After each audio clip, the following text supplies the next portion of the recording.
จะให้ร้านค้าร้านรวงเนี่ยสามารถขายสินค้าเนี่ยได้มากยิ่งขึ้น ครับ เพราะฝนตกทีไร แล้วพวกเราช่วยกันได้นะ ทำยังไงหรอ เดี๋ยวนี้มีช่องทางร้องเรียนที่เข้าถึงง่าย แจ้งเบาะแสได้สะดวกมาก อย่างสายด่วนปปช 1205 อ๋อ แบบนี้ทุกคนก็มีส่วนทำให้บ้านเราดีขึ้นได้จริงแน่นอนการต่อต้านทุจริตจะสำเร็จได้ ก็เพราะคนอย่างเราร่วมมือกัน สำนักงานประชาสัมพันธ์ที่ 3 กรมประชาสัมพันธ์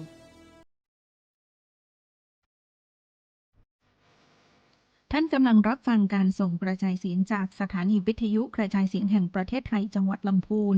สำนักประชาสัมพันธ์เขต 3 กรมประชาสัมพันธ์ กระจายเสียงในระบบ FM Stereo Multiplex ความถี่ 95 เมกะเฮิรตซ์ จากอาคารเลขที่ 113 หมู่ที่ 10 ตำบลบ้านกลาง อำเภอเมืองจังหวัดลำพูน จากนี้ไปสถานีร่วมกับสำนักงานคณะกรรมการการเลือกตั้งประจำจังหวัดลำพูน เสนอรายการร่วมพัฒนาประชาธิปไตยกับกกต.ลำพูนค่ะ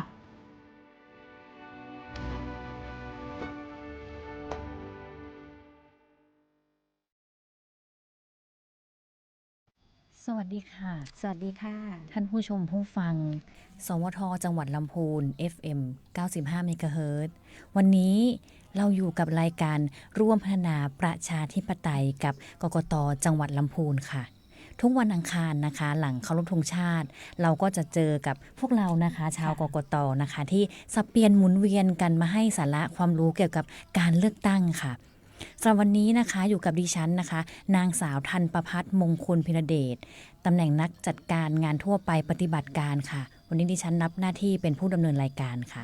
วันนี้ดิฉันได้รับเกียรติจากนางกิ่งการบุญธลิกบุตรค่ะ พนักงานการเลือกตั้งชำนาญการนะคะ ที่มาให้ความรู้กับเราค่ะ ขอสวัสดีพี่กิ่งการนะคะ สวัสดีค่ะ ค่ะ ขออนุญาตเรียกน้องยุ้ยนะคะ ค่ะ ค่ะพี่อ้อคะช่วงนี้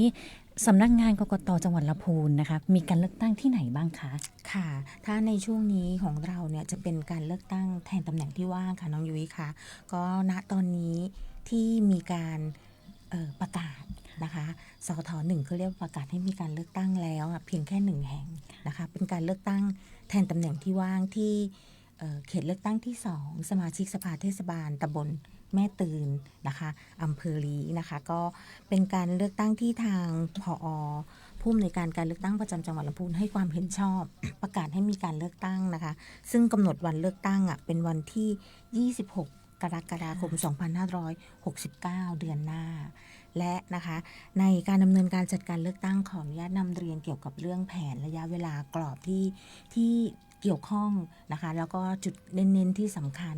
ที่ท่านผู้ชมท่านผู้ฟังถ้าอยู่ในเขตพื้นที่ของเทศบาลตำบลแม่ตืนนะคะเขตเลือกตั้งที่2เนี่ยท่านจะได้รู้ว่าในช่วงวันที่ 26 กรกฎาคมที่จะมีการเลือกตั้งเนี่ยหากเราเป็นผู้มีสิทธิ์เลือกตั้งเนี่ยเราต้องทำอย่างไรบ้างแต่ณขณะนี้นะคะก็ขออนุญาตประชาสัมพันธ์เลยสัปดาห์นี้ค่ะวันนี้เป็นวันที่2ของการสมัครรับเลือกตั้งสมาชิกสภาเทศบาลตำบลแม่ตืนเขตเลือกตั้งที่2ค่ะน้องยุ้ยค่ะซึ่งเมื่อวานทราบว่ามีผู้สมัครจำนวน2คนแล้วใช่ไหมคะก็เรารับสมัครที่เทศบาลตำบลแม่ตืนนะคะที่สำนักงานเทศบาลเลยวันนี้เป็นวันที่2ที่ยังเปิดการรับสมัครแล้วก็รับสมัครเนี่ยจำนวน5วันวันสุดท้ายคือวันศุกร์นี้นะคะที่จะมีการรับสมัครรับเลือกตั้งก็คือรับสมัครตั้งแต่วันที่15ถึง19มิถุนายนนะคะพุทธศักราช2569แล้วก็ถ้าในเรื่องของเกี่ยวกับในประกาศรับสมัครตรงนี้นะคะ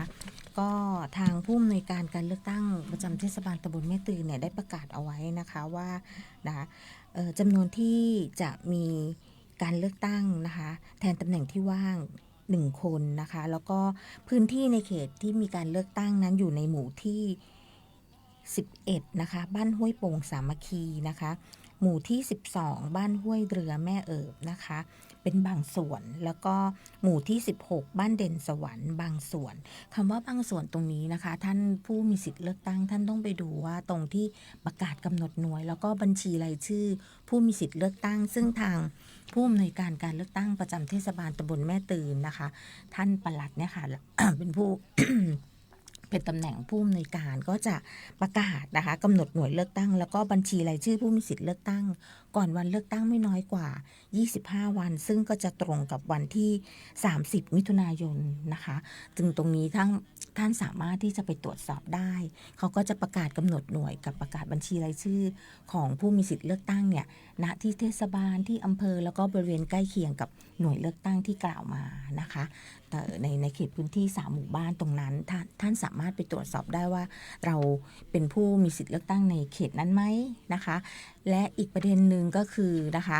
ถ้าไม่ได้ไปตรวจสอบนะคะก่อนวันเลือกตั้งไม่น้อยกว่า15 วันเนี่ยค่ะเขาทางผอ.ท้องถิ่นเขาก็จะส่งบัญชีรายชื่อว่าในบ้านของเราเนี่ยเป็นผู้มีสิทธิ์เลือกตั้งมีใครบ้างกี่คนนะคะก่อนวันเลือกตั้งไม่น้อยกว่า15 วันซึ่งก็จะตรงกับวันที่10 กรกฎาคมนะคะ ตรงนี้ก็สามารถที่จะดูได้นะคะแล้วก็สิ่งที่สำคัญก็คือเมื่อเขาส่งมาแล้วสมมุติว่าในบ้านเราค่ะเป็นผู้มีสิทธิ์เลือกตั้งนะคะอยู่3 คนแต่ชื่อมีเพียงแค่2 คนตกหล่นไป1 คนในกฎหมายเนี่ยค่ะตรงร่างระยะเวลาไม่ใช่ร่างนะคะกฎหมายเนี่ยเขากำหนดกรอบระยะเวลามาให้เราทราบเลยว่าก่อนวันเลือกตั้งไม่น้อยกว่า10 วันสามารถที่จะเพิ่มชื่อถอนชื่อถ้าบ้านเรามี3แล้วเขาแจ้งมาเพียงแค่2 คนนะคะก็สามารถไปแจ้งเพิ่มชื่อแจ้งได้ที่ไหนคะก็ที่สำนักทะเบียนนะคะในบัญชีรายชื่อที่เรามีสิทธิ์เลือกตั้งที่เขาประกาศนะคะบันที่นายทะเบียนเลยเอาหลักฐานของเราเข้าไปนะคะว่าในบ้านเรามี3 คนนะคะแล้วก็เราได้รับว่าเรามีแค่2 คนผู้มีสิทธิ์เลือกตั้งแค่2 คนตรงนี้นะคะก็สามารถที่จะไปเพิ่มชื่อได้ตามกรอบระยะเวลาที่กฎหมายกำหนดเอาไว้อันนี้คือประเด็นหลักสำคัญนะคะแต่นี้เรามาดูในเรื่องของถ้าเกิดผู้ที่จะสนใจสมัครรับเลือกตั้งที่กล่าวไปตรงนั้นนะคะก็สามารถที่จะไปยื่นใบสมัครนะคะไปขอรับใบสมัครได้ที่เทศบาลตำบลแม่ตื่นเลยค่ะน้องยุ้ยคะแล้วก็หลักฐานที่จะประกอบในการสมัครก็จะมีสำเนาบัตรประจำตัวประชาชนนะคะถ้าผู้สมัครรับเลือกตั้งเป็นบุคคลซึ่งไม่ต้องมีบัตรประจำตัวประชาชนตามกฎหมายก็สามารถใช้บัตรประจำตัวหรือหลักฐานอื่นทางราชการนะคะที่มีรูปถ่ายนะคะสามารถแสดงตนว่าและมีเลข13 หลักสามารถแสดงตนว่าตัวเองตามบัตรตรงนี้นะคะจำนวน1 ฉบับแล้วก็สำเนาทะเบียนบ้านนะคะ1 ฉบับใบรับรองแพทย์ซึ่งสำคัญนะคะแล้วก็ค่าธรรมเนียมการสมัครนะคะของสมาชิกสภาเทศบาลตำบลแม่ตื่นนะคะจำนวน 2,000 บาทแล้วก็รูปถ่ายหน้าตรงไม่สวมหมวกหรือรูปภาพที่พิมพ์ชัดเจนเหมือนรูปถ่ายของตนเองขนาดกว้างประมาณนะคะ 8.5 เซนติเมตรยาวประมาณ 13.5 เซนติเมตรจำนวน24 รูปนะคะแล้วก็สิ่งที่สำคัญก็คือก็หลักฐานแสดงการเสียภาษีเงินได้บุคคลธรรมดาเป็นเวลาติดต่อกันไม่น้อยกว่า3 ปีนับถึงปีที่สมัครรับเลือกตั้งนะคะผู้สมัครที่จะต้องเตรียมก็ได้แก่นะคะปีภาษีของ 2566 67 และ 68 เว้นแต่นะคะผู้ที่ไม่ได้เสียภาษีเงินได้ก็จะมีหนังสือยืนยันว่าเรานะคะไม่ได้เสียภาษีเงินได้นะคะพร้อมสาเหตุถึงการที่ไม่ได้เสียภาษี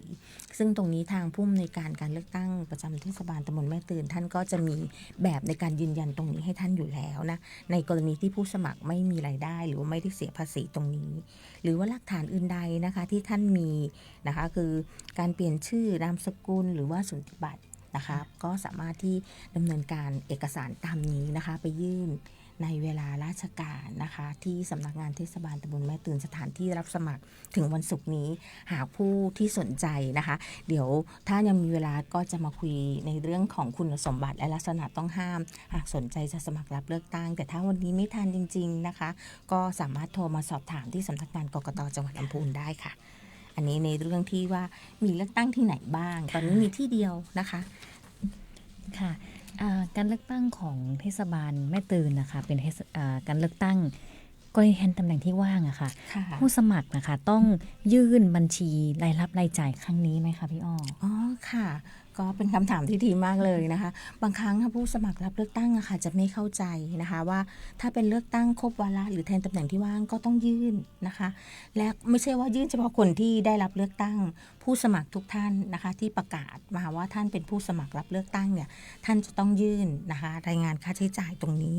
ภายใน90 วันนับแต่วันเลือกตั้งผู้สมัครรับเลือกตั้งทุกคนต้องยื่น บัญชีรายรับรายจ่ายนะคะเช่นให้ท่านได้เห็นนะคะก็คือการเลือกตั้งของทาทุ่งหลวงเขตเลือกตั้งที่ 2 ที่ผ่านมานะคะเลือกตั้งเมื่อวันที่ 10 พฤษภาคม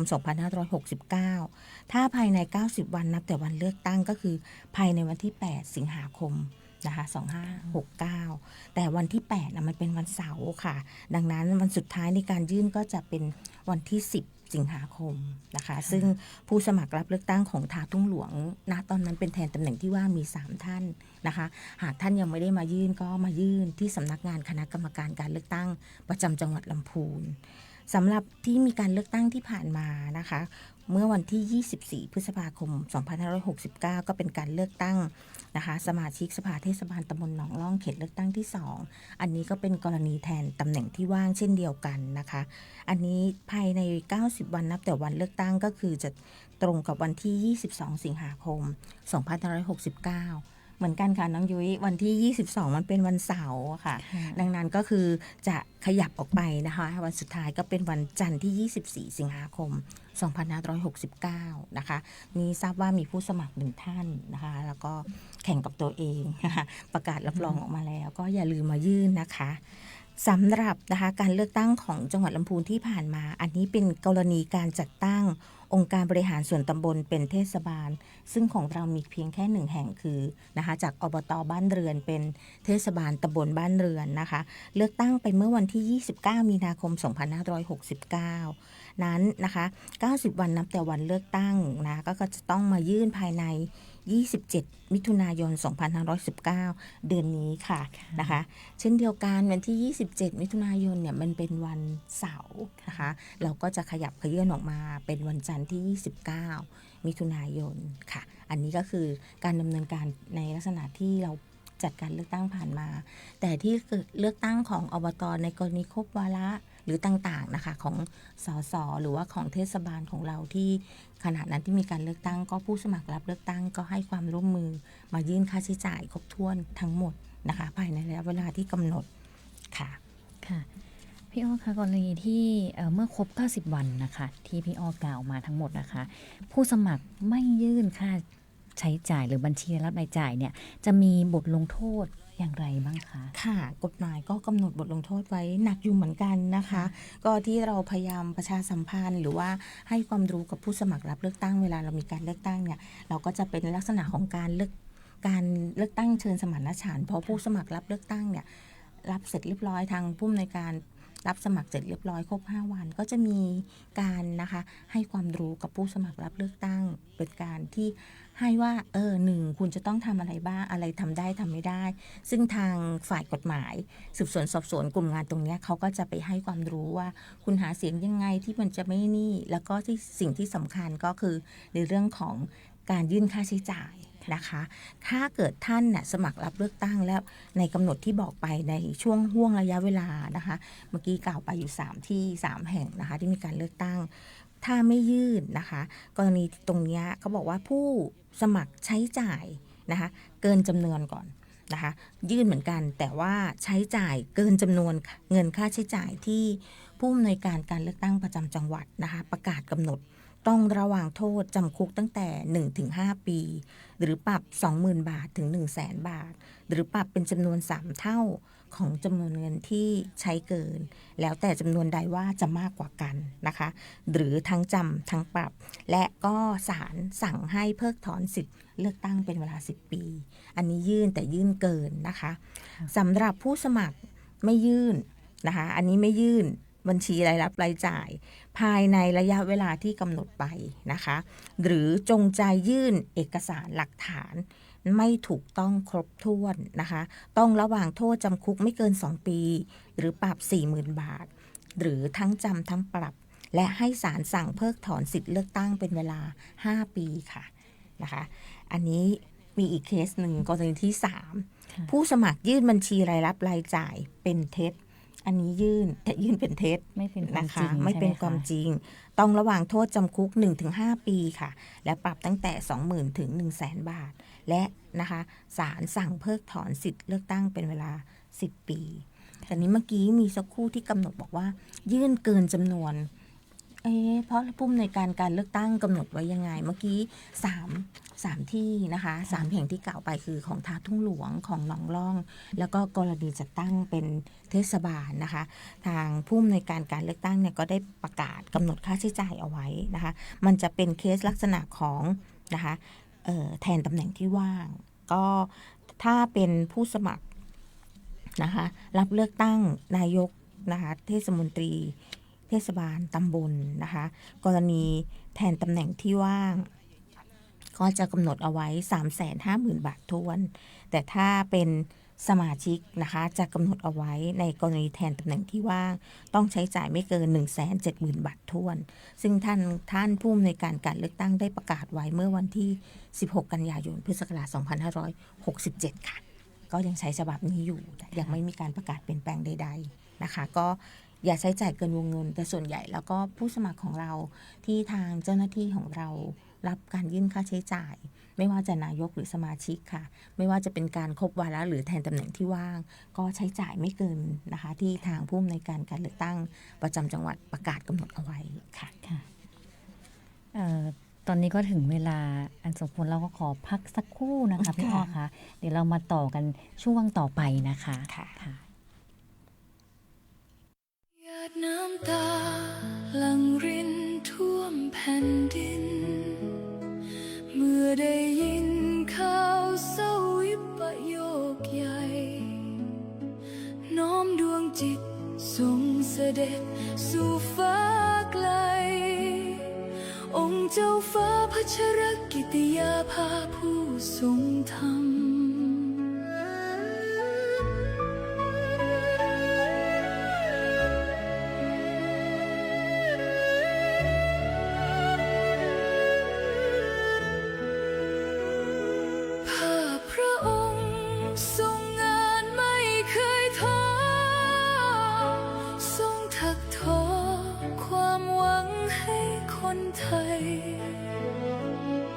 โครงการกำลังใจพระตราตรำชุบชีวิตผู้พลังทำให้ฟื้นคืนทรงเมตตาผู้ต้องขังหลังกำแพงจุดใต้แส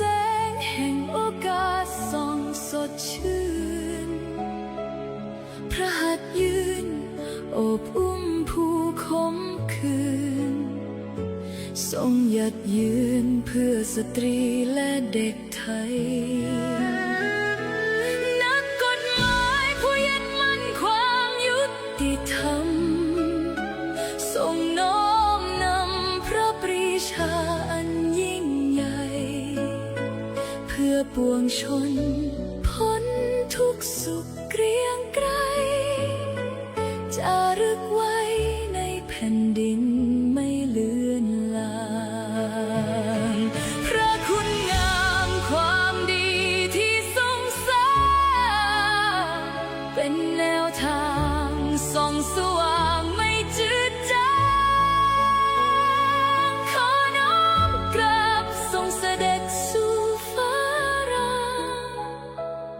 สถิตข้ามฝากฟ้าชั่วนิรันด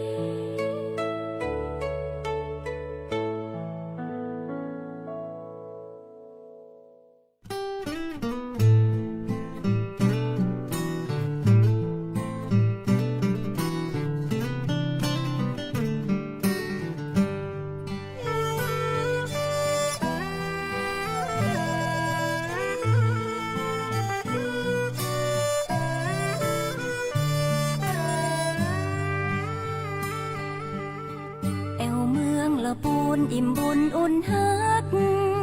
หากไผหูจักจะฮักไปจนวันตายละปูนเฮามีของดีมีกระเทียมมีลำไยคนงามหน้าใสน้ำใจบ่ดำอู่ลืออู่ยองอู่เมืองม่วนลายเรื่องการแต่งกายเฮาก็ใส่ผ้าเมือง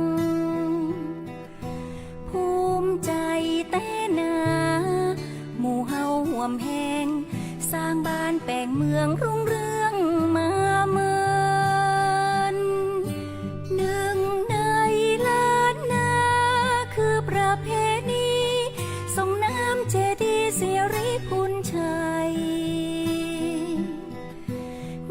านแห่หลวงงดงามยิ่งใหญ่ตาลสลากย้อมคือการห่วมใจทำบุญครั้งใดบ่เต้างานนี้อูไปบ่เสี่ยงเมื่อมาเมืองละปูนพี่น้องกู้คนมีน้ำใจไมตรีบ้านที่เมทาบ้านห้องป่าซางบ้านเวียงเมืองลี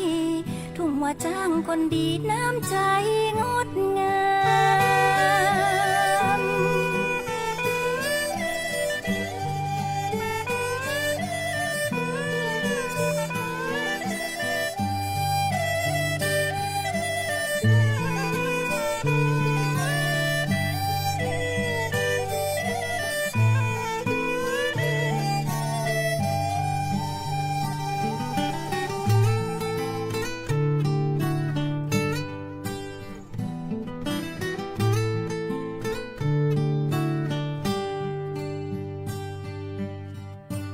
หนึ่งใน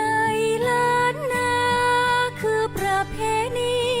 ส่งน้ำเจดีย์เสียริพุนชัย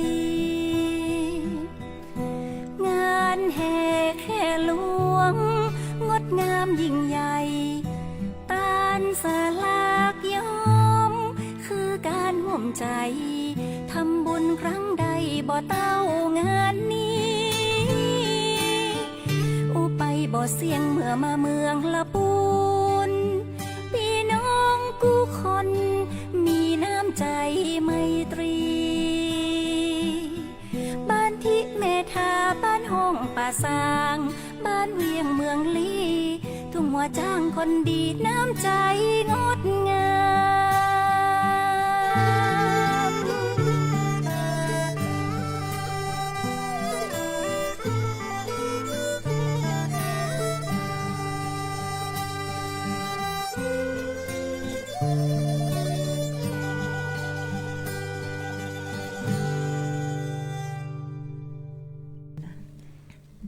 ค่ะ เรามาเริ่มช่วงเวลาหลังกันนะคะพี่อ้อ ค่ะ ก็คือเราจะถามข้อต่อไปนะคะพี่อ้อก็คือ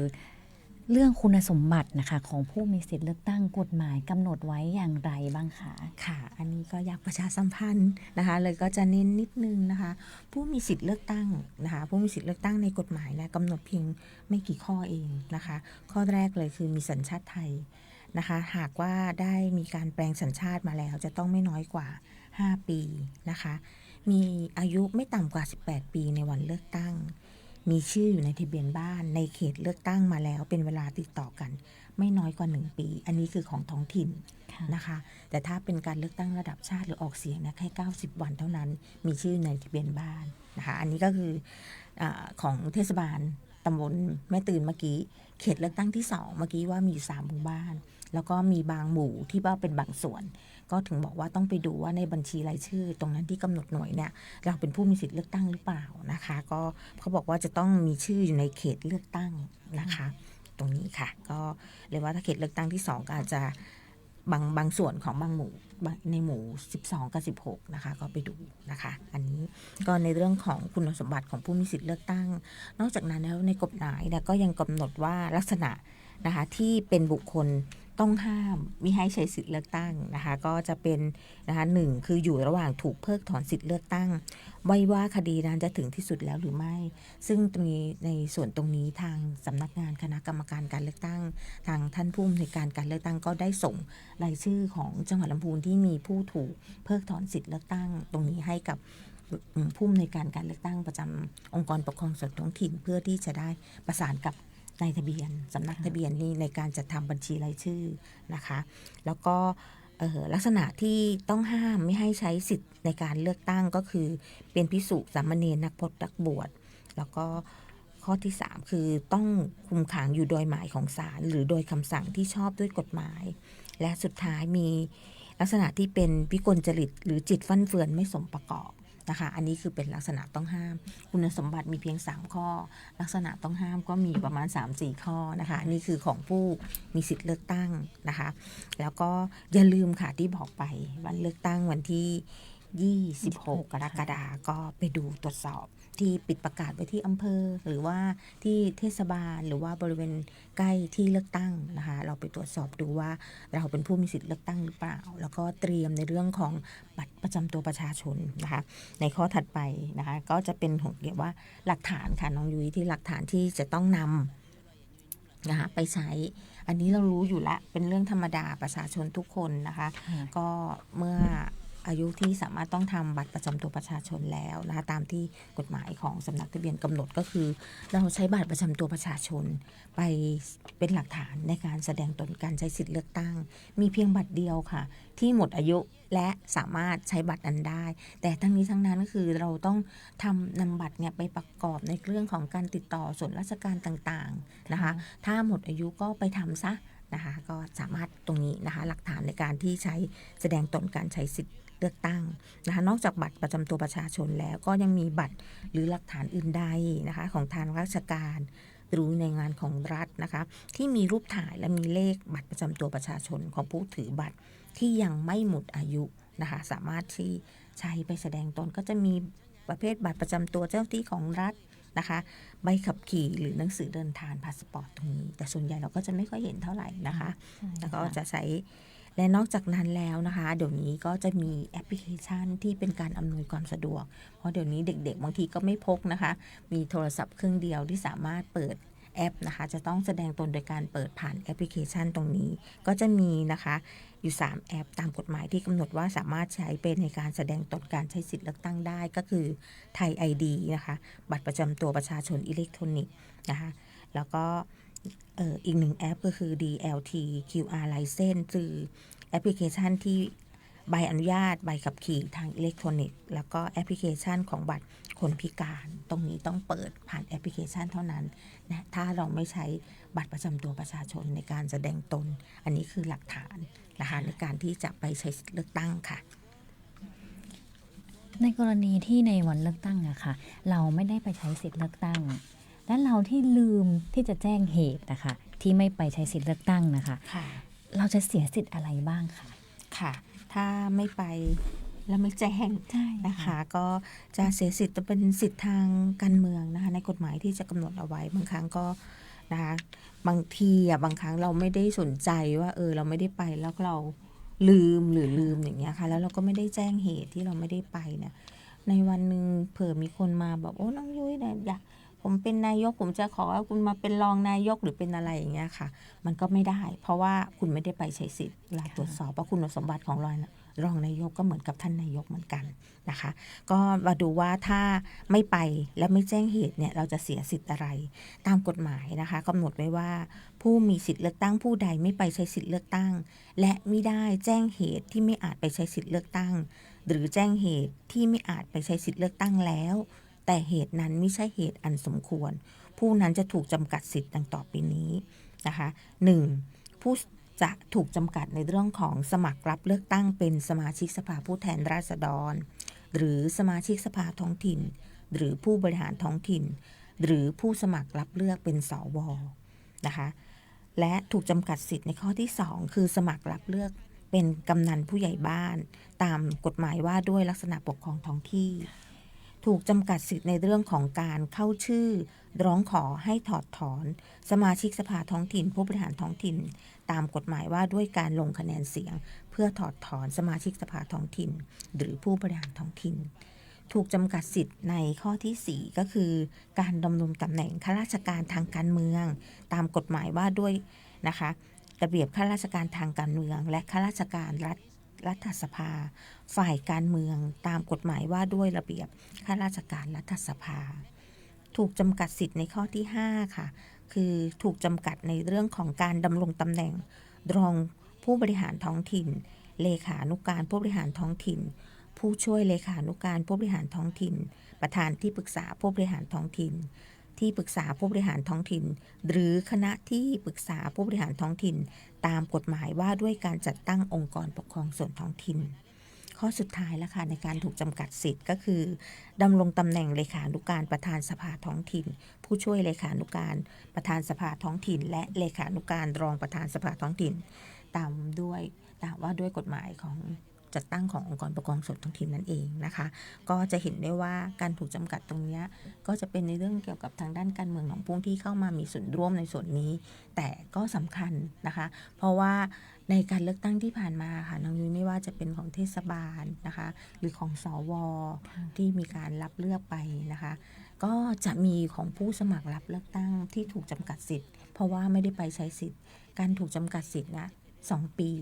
นะคะเพราะถ้าเกิดมีการเลือกตั้งเกิดขึ้นในพื้นที่ที่เราต้องไปใช้สิทธิ์เลือกตั้งอีกสิทธิ์ไม่ได้กลับคืนมานะคะครั้งล่าสุดท่านไปแต่ว่าครั้งก่อนนู้นนะคะท่านไม่ได้ไปยังอยู่ในช่วง2 ปียังถูกจำกัดสิทธิ์อยู่ก็สิทธิ์ยังไม่ได้กลับคืนมาแต่ถ้าครั้งล่าสุดมีการเลือกตั้งอย่างของแม่ตื่นเนี่ยจะมีการเลือกตั้ง26 กรกฎาคมเนี่ยนะคะแล้วการเลือกตั้งที่ผ่านมาตอนส69ที่ผ่านมานะคะท่านไม่ได้ไปและพอจะมีในเขตพื้นที่บ้านเราอีกที่แม่ตื่นเนี่ยท่านไม่ไปอีกการระยะเวลา2 ปีมันจะขยายออกไปค่ะมันก็จะเริ่มนับตั้งแต่26 กรกฎาคม 69เป็นที่ครั้งล่าสุดใช่ไหมคะ ค่ะไม่ใช่ว่าไป26คราวนี้แล้วสิทธิ์จะกลับคืนมาไม่ใช่นะคะอันนี้ก็คือในฝากเอาไว้เพราะวันหนึ่งเราไม่รู้หรอกค่ะว่าเราจะได้มาเล่นการเมืองไหมหรือว่าเราจะวันหนึ่งเราจะได้ไปเป็นรองประธานสภาหรืออะไรขึ้นมานะคะอันนี้ก็คือขอฝากเตือนไว้นะคะค่ะแล้วถ้าเราไม่อยากเสียสิทธิ์ตามที่พี่อ้อกล่าวมาสักครู่ค่ะเราต้องทำยังไงบ้างคะพี่อ้อก็ไปแจ้งเหตุค่ะการแจ้งเหตุที่ไม่อาจไปใช้สิทธิ์เลือกตั้งซึ่งจริงๆตรงเนี้ยเราสามารถนะคะแจ้งมันจะมีห่วงระยะเวลาที่สักครู่ช่วงแรกที่กล่าวไปของแม่ตื่นเอาง่ายๆ26 กรกฎาคมเขาจะเป็นแบบช่วงก่อนเลือกตั้ง7 วันและหลังเลือกตั้ง7 วันระยะเวลาของก่อนวันเลือกตั้งก็คือช่วงระหว่างวันที่15 ถึง 25 19 ถึง 25 กรกฎาคมนะคะ7 วันก่อนวันเลือกตั้งสามารถที่จะไปแจ้งเหตุแล้วก็หลังพอ26เราไม่ว่างจริงๆนะคะเราก็ไปแจ้งเหตุได้อีก7 วันนะคะ27 ถึง 2 สิงหาแจ้งได้ที่ไหนได้ที่ในทะเบียนอำเภอหรือในทะเบียนท้องถิ่นตรงนั้นนะคะก็สามารถไปแจ้งได้แต่การแจ้งเนี่ยค่ะถ้าเหตุในการที่เราจะไม่ได้ไปเนี่ยเขาบอกว่าถ้าเราสามารถแจ้งโดยการทำหนังสือโดยต้องระบุเลขบัตรประจำตัวประชาชนของเราและที่อยู่ตามหลักฐานทะเบียนบ้านนะคะแจ้งด้วยตนเองหรือมอบให้บุคคลอื่นเป็นผู้ไปยื่นแทนจัดส่งทางไปรษณีย์นะคะลงทะเบียนไปหรือแจ้งผ่านเว็บไซต์นะคะของสำนักงานคณะกรรมการการเลือกตั้งประจำจังหวัดลำพูนนะคะได้ที่ www.ect.go.th นะคะหรือแอปพลิเคชัน Smart Vote ครบทุกอย่างในตรงนั้นนะคะหรือทางเว็บไซต์ของสำนักงานนะคะสำนักบริหารการทะเบียนของกระทรวงมหาดไทยนะคะ www นะคะ bora.dopa นะคะ .go.th ตรงนี้นะคะก็สามารถแจ้งเหตุไปในทางที่ช่องทางที่กล่าวมานะคะและเหตุที่เราจะแจ้งได้ก็คือติดธุระเร่งด่วนไม่นะคะอยู่ห่างไกลนะคะมีพื้นที่ห่างไกลที่เราไปนะคะหรือเจ็บป่วยไม่สามารถเดินทางได้นะคะพิการหรือทุพพลภาพหรือผู้สูงอายุตรงนี้ก็สามารถเป็นเหตุในการที่เราจะแจ้งได้นะคะหรือว่านะคะเดินทางออกนอกราชอาณาจักรมีถิ่นที่อยู่ห่างไกลนะคะจากที่เลือกตั้งเกิน100 กิโลเมตรนะคะได้รับคำสั่งนะคะให้เดินทางไปปฏิบัติราชการนอกเขตเลือกตั้งหรือเหตุสุดวิสัยอื่นๆที่เราจะสามารถแจ้งเหตุผ่านช่องทางที่กล่าวมานะคะอันนี้ก็คือถ้าไม่อยากเสียสิทธิ์ตรงนั้นขอนะคะช่วงระยะเวลาก่อน7หลัง7ของวันเลือกตั้งไปยื่นนะคะค่ะค่ะตอนนี้นะคะสำนักงานกต.นะคะมีข่าวประชาสัมพันธ์อะไรบ้างคะพี่อ้อ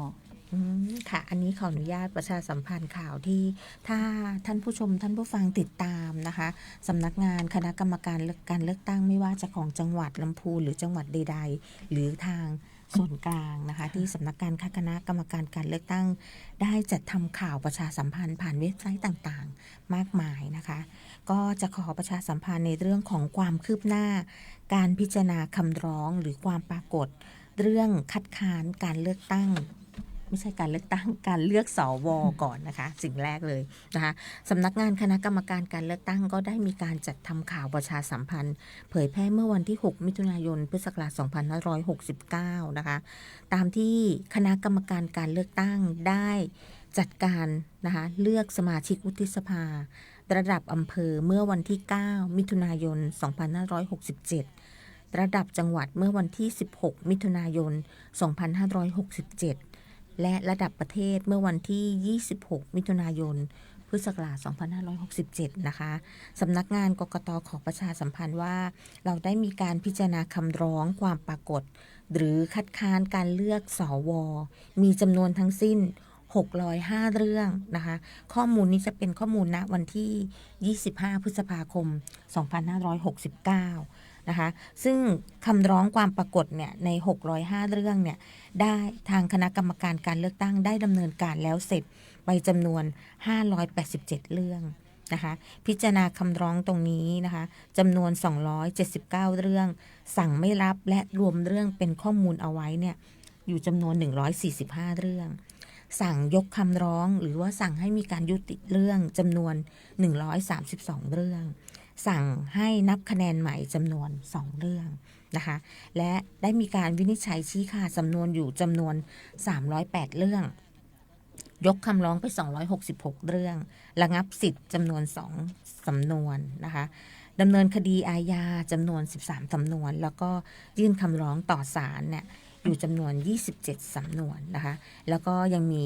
อยู่ระหว่างดำเนินการอยู่จำนวน18 เรื่องอันนี้ในส่วนของการเลือกสวนะคะขออนุญาตประชาสัมพันธ์ว่าเผื่อมีใครว่าสวเป็นยังไงไปถึงไหนแล้วนะคะสำนวนที่เข้าไปของสำนักงานกกตอยู่600 กว่าเรื่องคราวนี้มาดูความคืบหน้าการพิจารณาคำร้องและความปรากฏนะคะของการเลือกตั้งเทศบาลบ้างนะคะทางสำนักงานคณะกรรมการการเลือกตั้งก็ได้จัดทำข่าวนะคะเผยแพร่เมื่อวันที่ 6 มิถุนายน 2569 เกี่ยวกับเรื่องความคืบหน้าการพิจารณาคำร้องความปรากฏในการเลือกตั้งเทศบาลนะคะเราดำเนินการจัดการเลือกตั้งสมาชิกสภาเทศบาลและนายกเทศมนตรีเนี่ยกรณีครบวาระไปเมื่อวันที่ 11 พฤษภาคม 2568 นะคะสำนักงานกกต.ได้รับเรื่องคำร้องนะคะและได้มีการพิจารณาในเรื่องของคำร้องและความปรากฏจำนวนทั้งสิ้นนะคะ1,756 เรื่องอันนี้ข้อมูลนะวันที่ 25 พฤษภาคมนะคะคำร้องที่เป็นความปรากฏเนี่ยค่ะ 1,756 เรื่องจะเป็นการยื่นคำร้องของผู้สมัครหรือใดๆเนี่ยนะคะจำนวน 1,568 เรื่องและเป็นความปรากฏอยู่จำนวน188 เรื่อง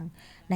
188 เรื่องค่ะน้องยุ้ยคะก็คงมีของจังหวัดลำพูนเข้าไปด้วยนะคะที่เป็นความปรากฏมาหลังจากที่คณะกรรมการการเลือกตั้งประกาศผลไปแล้วนะคะเรามาดูว่าของเทศบาลเนี่ยนะคะได้ดำเนินการไปแล้วเสร็จอยู่956 เรื่องนะคะในพิจารณาคำร้องที่ยื่นมาตรงนี้จำนวน566 เรื่องเนี่ยสั่งไม่รับและรวมเรื่องไว้อยู่251 ไม่มีมูลสั่งยกคำร้องไป315 เรื่องสั่งยุติเรื่องไปนะคะส่วนสำหรับที่ดำเนินการนะคะวินิจฉัยชี้ขาด สำนวนเนี่ย390 สำนวนยกคำร้องไป319 สำนวนระงับสิทธิ์ไป15 สำนวนดำเนินคดีอาญาจำนวน7 สำนวนแล้วก็ยื่นคำร้องต่อศาลอยู่49 สำนวนและก็ยังมีสำนวนที่อยู่ระหว่างการดำเนินการนะคะอีก800 เรื่องนะคะก็ใน 1,756 เรื่องคิดดูว่าตั้งแต่เลือกตั้งนะคะซึ่งเมื่อปี 68ซึ่งของจังหวัดลำพูนเราก็มีค่ะที่ว่ามีความปรากฏเข้ามาเราได้รับนะคะหลักฐานการยื่นของหน่วยงานที่ตรวจสอบในลักษณะต้องห้ามของผู้สมัครรับเลือกตั้งเข้ามานะคะก็เข้าใจค่ะว่าเราใน1,000 กว่าเนี่ยจะให้ดำเนินการนะคะมันจะต้องมีเอกสารหลักฐานอะไรใดๆนะคะซึ่งก็ต้องทำให้รัดกุมนะคะสามารถที่สุจริตโปร่งใสเป็นกลางและเที่ยงธรรมแน่นอนนะคะ สุดท้ายค่ะจะเป็นของความคืบหน้าการพิจารณาคำร้องของการเลือกตั้งอบต.ค่ะการเลือกตั้งอบต.เนี่ยนะคะเราดำเนินการจัดการเลือกตั้งไปเมื่อวันที่11 มกราคม 2569 สำนักงานกกต.นะคะทางคณะกรรมการการเลือกตั้งได้รับสำนวนนะคะคำร้องและความปรากฏเนี่ยจำนวนรวมทั้งสิ้น 1,663 เรื่องนะคะแล้วก็เป็นคำร้องเนี่ยที่ยื่น 1,252 เรื่อง เป็นความปรากฏอยู่จำนวน 411 เรื่องดำเนินการแล้วเสร็จไปจำนวน 388 เรื่องในการพิจารณาคำร้องที่ยื่นตรงนั้นนะคะสั่งไม่รับรวมเรื่องและรวมเป็นข้อมูลเอาไว้จำนวน 182 เรื่องไม่มีข้อมูลสั่งยกคำร้องสั่งยุติเรื่องจำนวน 93 เรื่องสำหรับที่ประชุมวินิจฉัยชี้ขาดสำนวนที่มีการยื่นเข้ามานะคะอยู่113สำนวนนั้นยกคำร้องไปจำนวน40สำนวนนะคะนับคะแนนใหม่6สำนวนระงับสิทธิ์65สำนวนเลือกตั้งใหม่1สำนวนแล้วก็ยื่นคำร้องต่อศาล1สำนวนสำหรับที่อยู่ระหว่างการดำเนินการที่นะคะของสำนวนต่างๆตรงนี้ยังอยู่ค้างอยู่ 1,275 เรื่องนะคะอันนี้ก็สามารถนะคะสืบค้นคำวินิจฉัยคณะกรรมการการเลือกตั้งได้ที่เว็บไซต์ของสำนักงานคณะกรรมการการเลือกตั้ง www.ect.go.th นะหรือผ่านแอปพลิเคชัน Smart Vote นะคะที่กล่าวมาทั้งหมดที่นะคะกี่สำนวนที่ดำเนินการแล้วเสร็จไปตรงนั้นนะคะสามารถไปค้นสืบหาคำวินิจฉัยของคณะกรรมการการเลือกตั้งได้ค่ะค่ะตอนนี้เวลาในรายการเหลืออีกนิดหน่อยนะคะเราจะขอพูดเรื่องเกี่ยวกับการมีส่วนร่วมทางการเมืองค่ะในส่วนของผู้ที่มีเงินได้ซึ่งหน้าที่ต้องยื่นภาษีบุคคลธรรมดาค่ะประจำปีนะคะอยากทราบว่าการเสียภาษีเงินได้บุคคลธรรมดาค่ะสามารถบริจาคเงินภาษีให้แก่พรรคการเมืองได้ค่ะไหมคะพี่อ้อได้ค่ะ ก็ใช่ค่ะว่าถ้านะคะเราอยากจะเข้ามามีส่วนร่วมทางการเมืองอันนี้เป็นช่องทางหนึ่งนะคะที่เวลาที่เราเป็นนะคะเป็นบุคคลนะที่มีเกณฑ์เข้าเกณฑ์ต้องเสียภาษีเงินได้บุคคลธรรมดาเนี่ยสามารถนะคะเข้ามามีส่วนร่วมทางการเมืองและเข้ามาร่วมเป็นส่วนหนึ่งในการสร้างความเข้มแข็งให้กับพรรคการเมืองโดยบริจาคเงินภาษีให้แก่พรรคการเมืองที่ท่านชื่นชอบในแบบแสดงรายการภาษีเงินได้บุคคลธรรมดาประจำปีภาษีนะคะหรือพงด90หรือพงด91ซึ่งผู้ชำระภาษีแสดงเจตนาโดยการทำเครื่องหมายในช่องประสงค์อุดหนุนเงินภาษีพร้อมทั้งกรอกจำนวนเงินที่จะอุดหนุนได้ไม่เกินนะคะท่านละ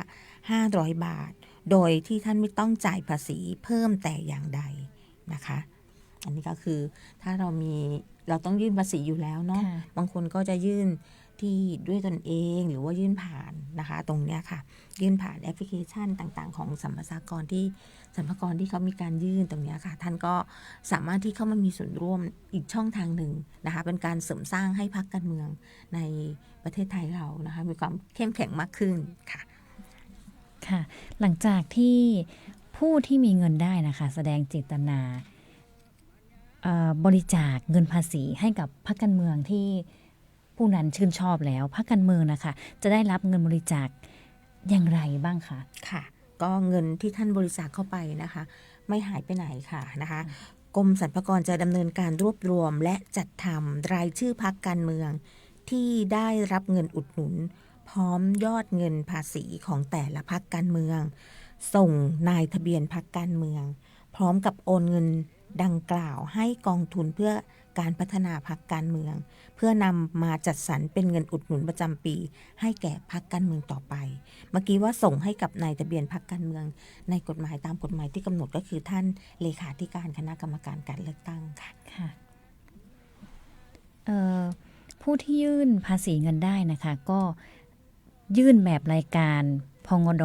9091ได้ตามปกติเลยใช่ไหมคะใช่ค่ะยื่นได้ตามปกติเลยนะคะก็ผู้เสียภาษีเนี่ยไม่ว่าจะเป็นผู้ที่มีนะคะ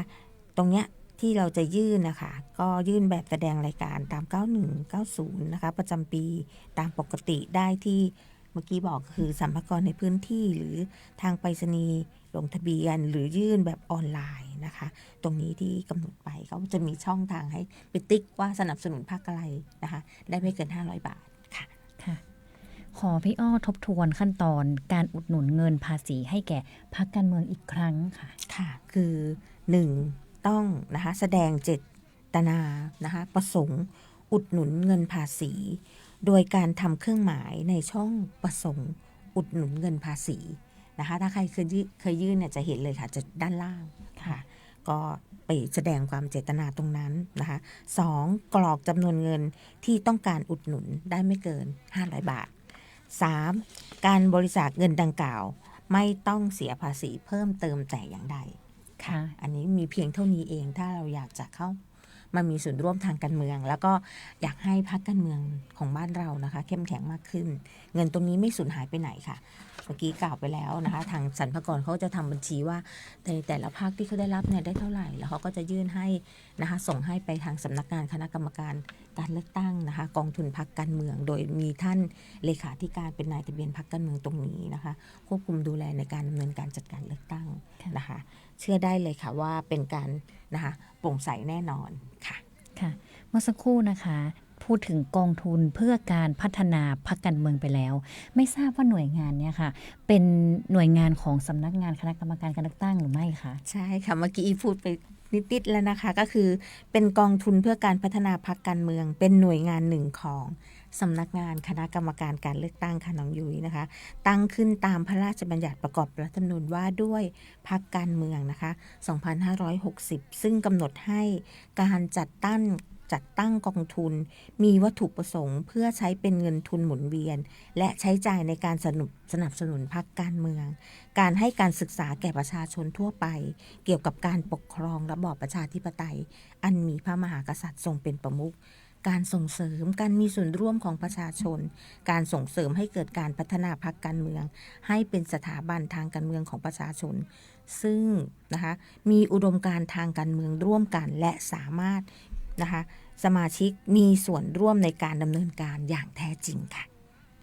อันนี้คือวัตถุประสงค์ของการจัดตั้งตามพระราชบัญญัติตรงนี้นะคะของกองทุนพรรคการเมืองค่ะ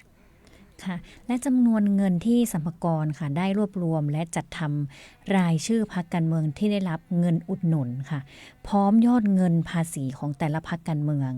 ส่งนายทะเบียนพรรคการเมืองนั้นได้มีการจัดสรรตามจำนวนเงินที่ผู้เสียภาษีระบุไว้หรือไม่คะใช่ค่ะเราจะดำเนินการตรงตามที่กรมสรรพากรส่งมาเลยนะคะพรรคการเมืองจะได้รับเงินจัดสรรตามที่ผู้เสียภาษีได้ระบุไว้โดยกรมสรรพากรจะโอนเงินดังกล่าวให้กองทุนภายในเดือนกันยายนของทุกปีนะคะเพื่อให้ทางกองทุนพรรคการเมืองเนี่ยนะคะได้นะคะโอนต่อพรรคการเมืองที่ได้รับการอุดหนุนค่ะค่ะและนอกจากเงินภาษีที่พรรคการเมืองได้รับจากผู้เสียภาษีแล้วพรรคการเมืองจะได้รับเงินสนับสนุนจากกองทุนพัฒนาพรรคการเมืองอีกหรือไม่คะใช่ค่ะพรรคการเมืองจะได้รับเงินอุดหนุนจากกองทุนเพื่อพัฒนาพรรคการเมืองนะคะซึ่งจะสำหรับปีนะคะ2568จะใช้ข้อมูลพรรคการเมืองมาประกอบการพิจารณาจัดสรรให้แก่พรรคการเมืองนะคะจะได้รับการพิจารณาจัดสรรไม่เท่ากันนะคะแล้วแต่ว่าพรรคการเมืองแต่ละที่นะคะจะมีการดำเนินการอุดหนุนได้เท่าไหร่ตามหลักเกณฑ์ที่กำหนดไว้นะคะกำหนดไว้อย่างไรบ้างจัดสรรเงินที่ได้รับนะคะจากกรมสรรพากรตามผู้เสียภาษีเงินได้ประจำปีระบุไว้ในแบบแสดงรายการภาษีเงินได้ประจำปีให้จัดสรรพรรคการเมืองตามที่ผู้เสียภาษีระบุไว้นะคะ40%ของวงเงินจัดสรรให้จัดสรรเงินตามจำนวนเงินของค่าบำรุงพรรคการเมือง40%ของวงเงินจัดสรรให้จัดสรรเงินตามคะแนนเสียงที่พรรคการเมืองได้รับจากการเลือกตั้งสำหรับปีถัดไปจากปีที่มีการเลือกตั้งทั่วไปนะคะและ20%ของวงเงินจัดสรรให้จัดสรรตามจำนวนสาขาพรรคการเมืองค่ะอันนี้คือเงินที่ได้รับการอุดหนุนจะมีการหลักเกณฑ์ในการที่จัดสรรให้กับพรรคการเมืองดังที่กล่าวมาค่ะค่ะวันนี้ก็เวลาของเราก็หมดลงแล้วนะคะก็ได้รับความรู้มากมายจากพี่อ้อนะคะไปนะคะเราก็จะพบกันนะคะในวันอังคารหน้านะคะหลังเคารพธงชาติเหมือนเดิมนะคะวันนี้ดิฉันนางสาวธันประภัทรมงคลพิรเดชค่ะนักจัดการงานทั่วไปปฏิบัติการค่ะและนางกิ่งการบุญทลิกบุตรค่ะพนักงานการเลือกตั้งชำนาญการค่ะขอลาท่านผู้ชมและท่านผู้ฟังไปก่อนค่ะขอสวัสดีค่ะสวัสดีค่ะ